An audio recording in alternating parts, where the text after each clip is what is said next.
The most common persuasion strategy is the features and benefits strategy.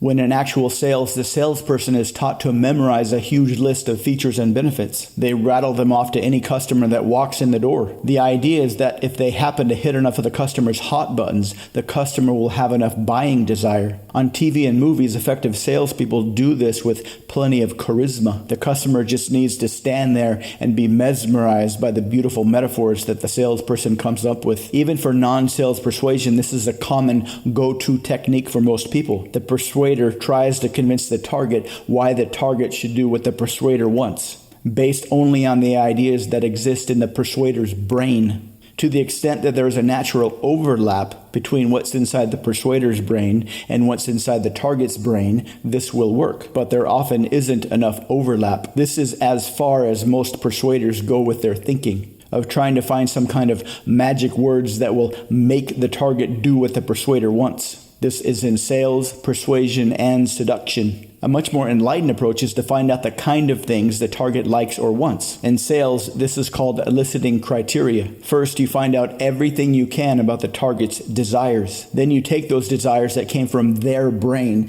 and try to show them how your idea matches their desires. This does work better than the features and benefits approach. It's not nearly as confrontational, but it's still pretty limited. Why? Because it requires that the target know what they want, and it requires the conversation allow for such questions. Many times it doesn't, especially when overt persuasion isn't appropriate. For example, suppose you wanted to give somebody some advice, something you knew, and you wanted to give this advice to somebody that you knew would benefit from this advice, but they can't see it from their perspective. It's very hard to elicit criteria under this scenario, at least conscious criteria. We humans have tons of unconscious criteria, essentially an infinite amount, at least as long as we are thinking and breathing. If you can leverage this unconscious criteria, all persuasion is much easier. Luckily, this deep unconscious criteria is very, very similar from person to person, which means once you figure it out, the same strategies will work on plenty of people for whatever reasons you want. Go to the link on your screen to find out how.